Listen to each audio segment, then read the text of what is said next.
നമസ്കാരം. എന്തൊക്കെയുണ്ട് വിശേഷങ്ങൾ? എല്ലാവർക്കും സുഖം തന്നെയല്ലേ? ഞങ്ങളിവിടെ സുഖമായിരിക്കുന്നു. അപ്പോൾ ഞാൻ ഇന്ന് വന്നിരിക്കുന്നതും ഒരു കോംബോ ആയിട്ടാണ്. കഴിഞ്ഞ ബുധനാഴ്ച ഞാൻ പോസ്റ്റ് ചെയ്തിരുന്ന വെജിറ്റേറിയൻ കോമ്പിനേഷൻ ഒരുപാട് പേർക്ക് ഇഷ്ടപ്പെട്ടു എന്ന് പറഞ്ഞാൽ സന്തോഷം. അതിൽ കുറച്ച് പേര് ട്രൈ ചെയ്തിട്ട് എനിക്ക് ഫോട്ടോസൊക്കെ ഇൻസ്റ്റാഗ്രാമിൽ അയച്ചിട്ടുണ്ടായിരുന്നു. അതുപോലെ കുറെ പേര് ഫീഡ്ബാക്സും തന്നിരുന്നു കേട്ടോ. അത് കേൾക്കുമ്പോൾ ഒരുപാട് സന്തോഷം.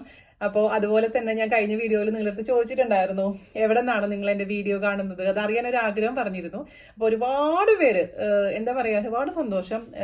നിങ്ങൾ കാണുന്ന സ്ഥലത്തിന്റെ പേരൊക്കെ പറഞ്ഞ് കമന്റ് ചെയ്തിരുന്നു. എന്താ പറയാ, അതൊക്കെ കേൾക്കുമ്പോഴും കാണുമ്പോഴും ഉണ്ടല്ലോ അറിയാതെ കണ്ണ് നിറഞ്ഞു. കാരണം നിങ്ങളായിട്ടൊരു കണക്ഷൻ ഉണ്ടല്ലോ, അതുണ്ടെങ്കിൽ മാത്രമാണ് നമുക്ക് നമ്മൾ ചെയ്യുന്ന ജോലി വീണ്ടും നന്നായി ചെയ്യാനുള്ള ഒരു മോട്ടിവേഷൻ കിട്ടുകയുള്ളൂ. അപ്പൊ നിങ്ങൾ കുറച്ച് പേരെങ്കിലും പറയാറുണ്ട് വീണ ചേച്ചി ഒരു മോട്ടിവേഷൻ ആണ്. അതുപോലെ തന്നെ എനിക്കും ചില സമയത്ത് മോട്ടിവേഷന്റെ ആവശ്യമുണ്ട്. അപ്പൊ നിങ്ങളും എനിക്ക് ആ മോട്ടിവേഷൻ തരുമെന്ന് ഞാൻ വിശ്വസിക്കുന്നു. വീഡിയോസ് കാണാൻ നമ്മൾ സപ്പോർട്ട് ചെയ്യുക. അപ്പോൾ സാധാരണ രീതിയിൽ ഞാൻ വീക്കിലി 2 or 3 വീഡിയോ ഒക്കെ ചെയ്തിരുന്ന ഒരാളാണ്. ഈയിടെ ആയിട്ട് ഞാൻ ബുധനാഴ്ച മാത്രമാണ് വീഡിയോ ചെയ്യുന്നത്. കാരണം കുറച്ച് ശാരീരിക പ്രശ്നങ്ങളൊക്കെ ഉണ്ട്, വയസ്സായില്ലേ. അപ്പൊ അതുകൊണ്ട് പിന്നെ ഞാൻ വിചാരിച്ചു കുറച്ച് ആരോഗ്യമൊക്കെ ഒന്ന് ശ്രദ്ധിക്കാമെന്ന്. അപ്പൊ തീർച്ചയായിട്ടും ദൈവം അനുഗ്രഹിക്കുകയാണെങ്കിൽ ആ വീഡിയോസിന്റെ എണ്ണം കൂടും വരും ദിവസങ്ങളിൽ. അപ്പൊ അതുപോലെ തന്നെ കുറച്ചുപേർ എൻ്റെ അടുത്ത് ചോദിക്കാറുണ്ട് പഴയ എനർജി ഇല്ലല്ലോ, മനുഷ്യനല്ലേ, നമുക്കൊക്കെ എന്തെങ്കിലുമൊക്കെ പ്രശ്നങ്ങളൊക്കെ ഉണ്ടാവുന്നേ. പക്ഷെ അതിൽ നിന്നൊക്കെ ഞാനിതാ മുന്നോട്ട് വന്നുകൊണ്ടിരിക്കുകയാണ്. അപ്പൊ ഞാൻ പറഞ്ഞ പോലെ നിങ്ങളുടെ സപ്പോർട്ട് ഉണ്ടെങ്കിൽ തീർച്ചയായിട്ടും ഇനിയും ഉയരങ്ങളിലോട്ട് നമ്മൾ പോകും ഒരുമിച്ച്. അപ്പോൾ എന്താ പറയാ, അതേപോലെ തന്നെ കുറെ പേര് എന്നോട് പറയാറുണ്ട് നോട്ടിഫിക്കേഷൻസ് വരുന്നില്ല, വീണ ചേച്ചി വീഡിയോ ഇടുന്നില്ലേ, അതുപോലെ തന്നെ വീണാസ് കറിവിൽ അടച്ചു പൂട്ടിയോ? അടച്ചൊന്നും പൂട്ടിയിട്ടില്ല, അതിന്റെ ആവശ്യം വരുന്നെങ്കിൽ തോന്നുന്നില്ല. അപ്പോൾ അതിന് വേണ്ടിയിട്ട് നോട്ടിഫിക്കേഷൻസ് മിസ്സായവർക്ക് ഞാൻ പറഞ്ഞിട്ടുണ്ട്, വാട്സപ്പ് ചാനലുണ്ട്, അതിൽ നിങ്ങൾക്ക് ഞാനിടുന്ന വീഡിയോസ് മിസ്സാവാതെ കാണണമെന്നുണ്ടെങ്കിൽ അതിൽ ജോയിൻ ചെയ്യുക. അതിന്റെ ഗുണം എന്താണെന്ന് വെച്ചാൽ നിങ്ങൾക്ക് എന്റെ നോട്ടിഫിക്കേഷൻസ് മാത്രമേ കിട്ടുള്ളൂ, അല്ലാണ്ട് ആരുമായിട്ടും എന്താ പറയാ വർത്താനം പറയാൻ നിങ്ങളുടെ നമ്പറൊന്നും ആരും കാണില്ല കേട്ടോ. അത് ഞാൻ പ്രത്യേകം പറയാൻ ആഗ്രഹിക്കുന്നു. അല്ലെങ്കിൽ ഇൻസ്റ്റാഗ്രാമിലാണെങ്കിൽ ഞാൻ ആക്റ്റീവ് ആണ്. അപ്പൊ അതിലാണെങ്കിൽ നിങ്ങൾക്ക് സംശയങ്ങളൊക്കെ ഉണ്ടെങ്കിൽ എൻ്റെ അടുത്ത് ചോദിക്കാം. അപ്പൊ ഇൻട്രൊഡക്ഷൻ കുറച്ച് നീണ്ടു പോകണമെന്ന് എനിക്കറിയാം. താല്പര്യം ഇല്ലാത്തവർക്ക് സ്കിപ്പ് ചെയ്യാം. എന്നിട്ട് നേരെ തന്നെ നമ്മുടെ റെസിപ്പിയിലോട്ട് കടക്കാം. അപ്പോൾ ചില സമയത്തെങ്കിലും നമുക്ക് നിങ്ങളോടൊന്ന് ഇന്ററാക്ട് ചെയ്യണ്ടേ. കാരണം എൻ്റെ ഇന്ററാക്ഷൻ മുഴുവനും ഫേസ്ബുക്കിലും ഇൻസ്റ്റാഗ്രാമിലാണ്. യൂട്യൂബിൽ ഞാൻ കുറെ നാളായിട്ട് അങ്ങനെ സംസാരിക്കാറില്ല.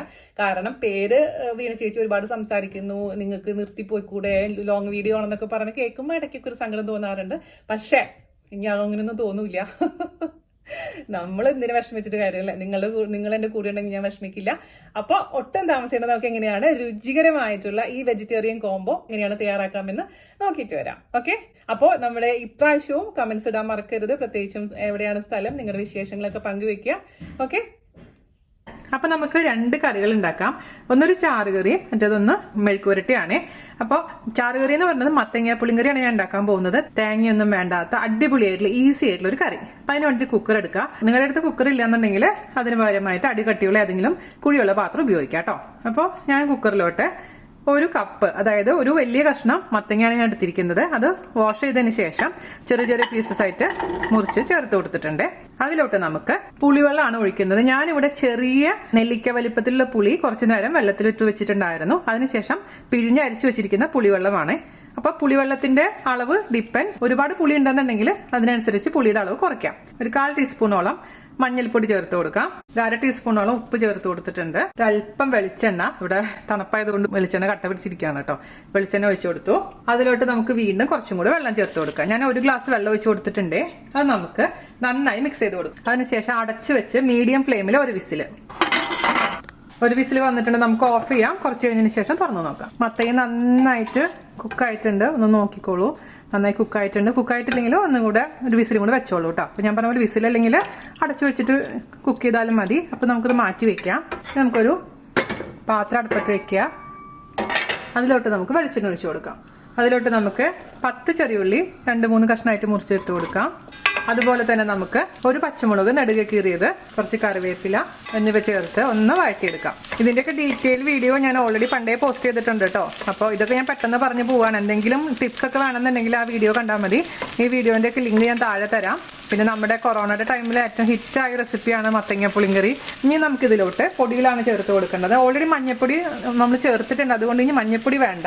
ഇതിലോട്ട് നമുക്ക് 1/2 ടീസ്പൂൺ എരിവുള്ള മുളക് പൊടി ചേർത്ത് കൊടുക്കാം. അതുപോലെ തന്നെ 1 ടീസ്പൂൺ മല്ലിപ്പൊടി.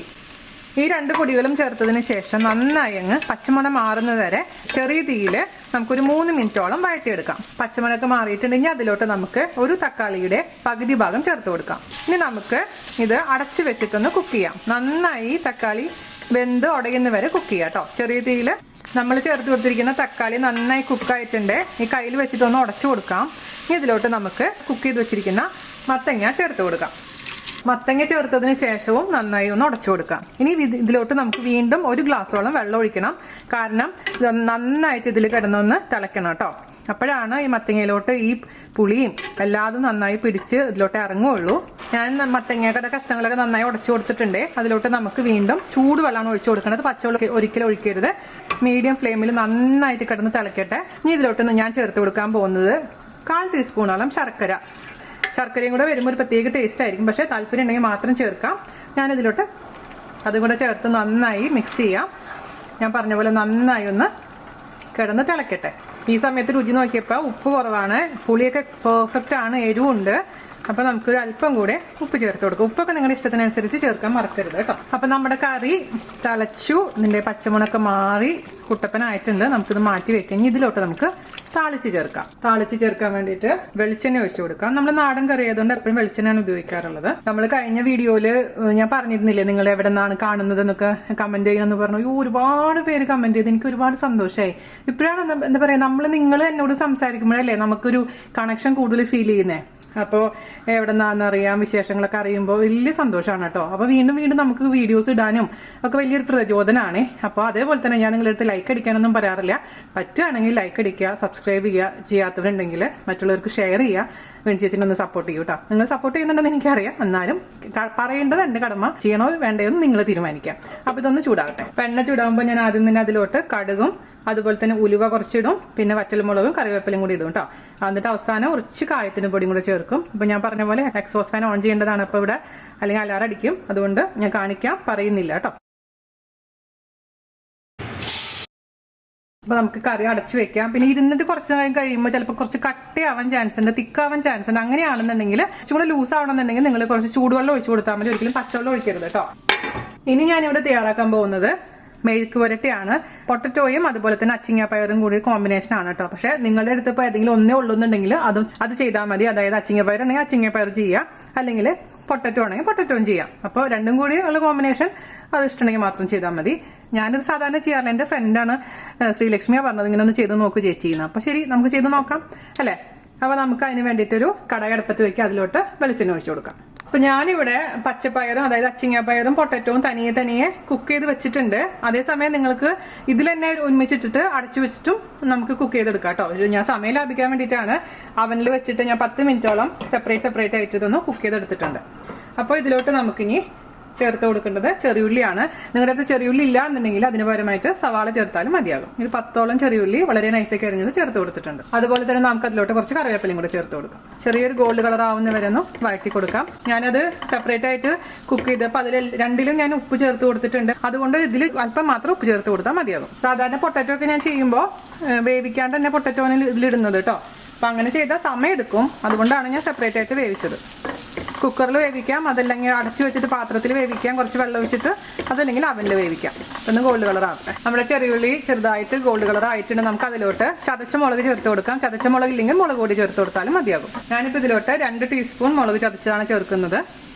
ഓക്കെ, അപ്പോൾ ഇതിന്റെ പച്ചമണം മാറുന്ന വരെ 3 മിനിറ്റോളം ചെറിയ തീയിലിട്ട് നമുക്ക് വഴറ്റിയെടുക്കാം. അത് നമ്മുടെ മുളകിന്റെയും ഒക്കെ പച്ചമണം മാറിയിട്ടുണ്ട്. നമുക്ക് അതിലോട്ട് വേവിച്ച് വെച്ചിരിക്കുന്ന പയറ്, ഞാൻ ഒരു ചെറിയ കട്ട് പയറാണ് എടുത്തിട്ടുണ്ടായിരുന്നത് കേട്ടോ. ഞാൻ പറഞ്ഞ പോലെ കുക്ക് ചെയ്യണമെന്നുണ്ടെങ്കിൽ പച്ചയായിട്ട് തന്നെ ഇട്ട് കൊടുത്താൽ മതി.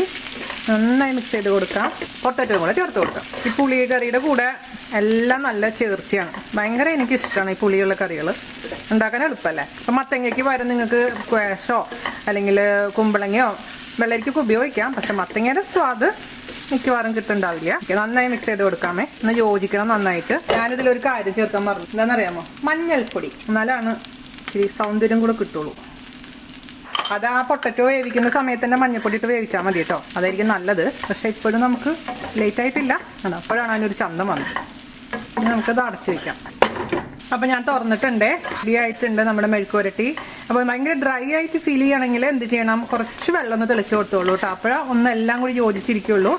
രുചിച്ച് നോക്കി, ഉപ്പൊക്കെ ഉണ്ട്, കറക്റ്റാണ് ടേസ്റ്റ്. പിന്നെ ഇച്ചിരി എരിവുണ്ട്, കാരണം നമ്മുടെ പുളിങ്കറി എന്ന് പറയുമ്പോൾ പുളിയും മധുരവും എരിവ് ചെറിയ എരിവ് മാത്രമേ ഉള്ളൂ. അപ്പോൾ അതിനെ കോമ്പൻസേറ്റ് ചെയ്യാൻ വേണ്ടിയിട്ടാണ് ഞാൻ ഇതിൽ കുറച്ച് അധികം എരിവ് ഇട്ടത്. പക്ഷേ നിങ്ങൾക്ക് ഇത്രയും 2 ടീസ്പൂൺ മുളക് ചതച്ചത് ചേർക്കണ്ട എന്നുണ്ടെങ്കിൽ നിങ്ങളുടെ താല്പര്യം അനുസരിച്ച് അതിലൊക്കെ മാറ്റം വരുത്തിക്കോളൂ. ഞാനിവിടെ തയ്യാറാക്കാൻ പോകുന്നത് ക്യാരറ്റ് സലാഡാണ്. അതിന് വേണ്ടിയിട്ട് 2 ക്യാരറ്റ് ചിരകിയത് എടുത്ത് വെച്ചിട്ടുണ്ട്. അത് നമുക്കൊരു ബൗളിലോട്ട് ഇട്ട് കൊടുക്കാം. അതിലോട്ട് ഒരു 1/2 സവാള വളരെ നൈസാക്കി അരിഞ്ഞത്, 2 ചെറിയ പച്ചമുളക്, ഒരു തക്കാളിയുടെ ചെറിയ പോർഷൻ.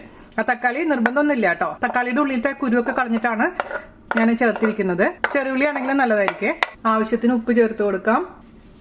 നന്നായി ഒന്ന് മിക്സ് ചെയ്യാം. നമുക്ക് വെറുതെ ഇരുന്ന് കഴിക്കാൻ നല്ലതാണ്. ദിവസത്തിൽ ഒരിക്കലെങ്കിലും സാലഡ് ഭക്ഷണത്തിൽ ഉൾപ്പെടുത്തുകയാണെങ്കിൽ വളരെ നന്നായിരിക്കും. അപ്പോൾ സവാള കുറച്ചും കൂടെ കൂടുതൽ വേണമെങ്കിൽ ഉപയോഗിക്കാം കേട്ടോ. നമുക്ക് ബാക്കി വന്ന് ഫ്രിഡ്ജിലെടുത്ത് വെച്ച് ഉപയോഗിക്കാം.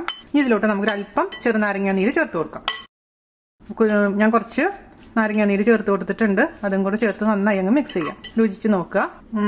സൂപ്പറായിട്ട്. നമുക്ക് വേണമെങ്കിൽ ഒരു മുട്ട കൊത്തിപ്പൊരിച്ചത് ഉണ്ടാക്കാം. മുട്ട കൊത്തിപ്പൊരിച്ചത് വെച്ചാൽ ഒന്നുമല്ല, നമ്മുടെ മുട്ട ഓംലേറ്റ് കഴിഞ്ഞ ദിവസം ഉണ്ടാക്കിയിട്ടുണ്ട് അതേ സംഭവം തന്നെ. അതായത് 2 മുട്ട, 2 പച്ചമുളക്, 2 പച്ചമുളക് എടുത്തിട്ടുള്ളൂ കേട്ടോ. ഒരു 5 ചെറിയുള്ളി അല്ലെങ്കിൽ സവാള, പിന്നെ കറിവേപ്പില, ഇഞ്ചി എത്രയും ചേർത്ത് കൊടുത്തിട്ടുണ്ട്. അതിലോട്ട് നമുക്കൊരു ആവശ്യത്തിന് ഉപ്പ് ചേർത്ത് കൊടുക്കാം. അതുപോലെ തന്നെ ഒരു അല്പം മഞ്ഞപ്പൊടി. ഇതിന്റെ ഡീറ്റെയിൽ ആയിട്ട് വീഡിയോയുടെ ലിങ്ക് ഒക്കെ ഞാൻ താഴെ തരാം കേട്ടോ. അതിലോട്ട് 1 ടേബിൾ സ്പൂൺ ചിരകിയ തേങ്ങ ഇത്രയും കൂടെ ചേർത്ത് കൊടുത്തതിന് ശേഷം നന്നായിട്ട് അങ്ങ് മിക്സ് ചെയ്ത് കൊടുക്കാം. ഇത് നമുക്ക് പാനിലോട്ട് ഒഴിച്ചങ്ങ് കുത്തി പൊരിച്ചങ്ങ് എടുക്കാം. ആ പാനിൽ ഞാൻ 1 ടേബിൾ സ്പൂണോളം വെളിച്ചെണ്ണ ഒഴിച്ചു കൊടുത്തിട്ടുണ്ട്. ചെറിയ തീയിലിട്ടതിന് ശേഷം നമുക്ക് ഇതങ്ങ് ഒഴിച്ചു കൊടുക്കാം. ഈ നമ്മൾ ഇംഗ്ലീഷിൽ പറയുന്ന സ്ക്രാമ്പിൾഡ് എഗ്ഗിന്റെ മലയാളം വെർഷൻ. തേങ്ങ ചേർക്കുന്നേ ഉള്ളൂ. പിന്നെ ഒരുപാട് അങ്ങ് ഓവറായിട്ട് കുക്ക് ചെയ്യാൻ നിൽക്കരുത്. അപ്പം ഓവറായിട്ട് അങ്ങ് കട്ടി പോലെയാ. ഇച്ചിരി സോഫ്റ്റ് ആണ് ഏറ്റവും നല്ലത്. അപ്പം അത് നിങ്ങളുടെ ഇഷ്ടത്തിനനുസരിച്ച് ചെയ്യുക. ഇതുപോലെ സ്ക്രാമ്പിൾ ചെയ്തെടുത്തിട്ട് കുറച്ചും കൂടെ ഒന്ന് പൊടി പൊടിയായിരിക്കുന്ന സമയത്ത് നമുക്ക് ഓഫ് ചെയ്യണം. അപ്പം നമ്മുടെ മുട്ട കുത്തിപ്പൊരിച്ചതും റെഡി ആയിട്ടുണ്ട്. നമ്മളെ കമന്റ് ഇടാൻ മറക്കരുത് കേട്ടോ.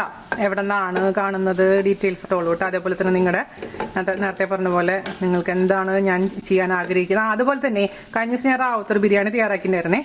ചേട്ടനൊക്കെ നല്ല ഇഷ്ടപ്പെട്ടു. അപ്പോൾ ആ റെസിപ്പി വേണമെന്നുണ്ടെങ്കിൽ കമന്റ് ചെയ്തോളൂ കേട്ടോ. കാരണം ഞാൻ വെറുതെ കഷ്ടപ്പെടുന്നു, അത് കൈവേദനയാണ്. അപ്പോൾ നമ്മൾ വെറുതെ കഷ്ടപ്പെട്ട് ഉണ്ടാക്കിയിട്ട് നിങ്ങൾ കണ്ടിട്ടില്ലെങ്കിൽ അപ്പോൾ എനിക്ക് സങ്കടമാവും. അതുകൊണ്ട് റാവുത്തർ പാലക്കാട് സ്റ്റൈല് റാവുത്തർ ബിരിയാണിയുടെ റെസിപ്പി വേണമെന്നുള്ളവർ പ്ലീസ് കമന്റ് ചെയ്യുക കേട്ടോ. അപ്പൊ നമുക്ക് ഓഫ് ചെയ്യാം കേട്ടോ. നന്ദു വരുമ്പോഴേക്കും നന്ദുവിനെ മത്തി വറുത്ത് വെച്ചത്. നന്ദു മാത്രം ഇവിടെ മത്തി കഴിക്കുള്ളൂ. അപ്പൊ പക്ഷെ അവന് ഭയങ്കര ഇഷ്ടമാണ്. അപ്പൊ ഇടയ്ക്ക് ഞാൻ മത്തി വാങ്ങിച്ചിട്ട് അങ്ങ് വറുത്ത് വെക്കും. പുള്ളിക്കാരന് മത്തി ഉണ്ടെങ്കിൽ പിന്നെ വേറെ ഒന്നും വേണ്ട. നമുക്ക് ചോറിട്ട് കൊടുക്കാം. അതിലോട്ട് നമ്മുടെ മെഴുക്ക് പുരട്ടി ഇട്ട് കൊടുക്കാം. നമ്മുടെ സലാഡ്, മുട്ട കുത്തിപ്പൊരിച്ചത്, അവസാനം നമ്മുടെ പുളിങ്കറി. അങ്ങനെ നമ്മുടെ ഇന്നത്തെ കോംബോ റെഡി ആയിട്ടുണ്ട്. എല്ലാവരും തയ്യാറാക്കി നോക്കണേ. ഇതിലെല്ലാം നമുക്ക് തയ്യാറാക്കാൻ പറ്റിയിട്ടില്ലെങ്കിലും നിങ്ങൾക്ക് ഇഷ്ടമുള്ള കറികൾ നിങ്ങളുടെ രീതിയിൽ തയ്യാറാക്കി നോക്കുക. അതുപോലെ തന്നെ കഴിഞ്ഞ ദിവസത്തെ കോംബോ എത്ര പേര് തയ്യാറാക്കി അഭിപ്രായം പറയാൻ മറക്കരുത്. കുറേ പേര് എനിക്ക് അഭിപ്രായം പറഞ്ഞിട്ടുണ്ടായിരുന്നു. എന്നാൽ പോലും പറയാൻ മറന്നവർ കമന്റ് ചെയ്യാൻ മറക്കില്ല എന്ന് വിശ്വസിക്കുന്നു. ഫോട്ടോ എല്ലാം എടുത്തിട്ടുണ്ടേ. നിങ്ങൾക്ക് വേണ്ടി ഞാൻ ജസ്റ്റ് ഒന്ന് കഴിച്ച് കാണിച്ചു തരാം. കഴിച്ച് കാണിക്കേണ്ട ഇതിൻ്റെ ആവശ്യമൊന്നും ഇല്ല, എന്നാലും അല്ലേ കാണുമ്പോൾ നിങ്ങൾക്കൊരു സന്തോഷമല്ലേ. എല്ലാം കൂടി കൂട്ടി പറ്റിട്ടോ. സലാഡ് തന്നെ കഴിക്കാം. ഇതിൻ്റെ കൂടെ എന്താണെങ്കിലും നമുക്ക് തനിയെ ഇത് മാത്രം മതി. ഇത്രയും സംഭവങ്ങളുടെ ആവശ്യമൊന്നും ഇല്ല. അങ്ങനെ കോമ്പിനേഷൻ എന്ന് പറയുമ്പോൾ എന്തെങ്കിലും പ്ലേറ്റിൽ കാണണ്ടേ. അരെ വാ എന്ന് മാത്രമേ എനിക്ക് പറയാനുള്ളൂ. സൂപ്പറായിട്ടുണ്ട്. എന്തായാലും നിങ്ങൾക്ക് ഇഷ്ടപ്പെടുന്ന എനിക്കറിയാം. അപ്പം തയ്യാറാക്കി നോക്കുക, കമന്റ് ഇടാൻ മറക്കരുത്. അതേപോലെ തന്നെ റാവുത്തർ ബിരിയാണിയുടെ കാര്യം എന്നോട് പറയാൻ മറക്കരുത്. അടുത്ത റെസിപ്പി ആയിട്ട് അടുത്ത കോമ്പിനേഷനായിട്ട് വരുന്നവരെ നന്ദി, നമസ്കാരം. Thank you.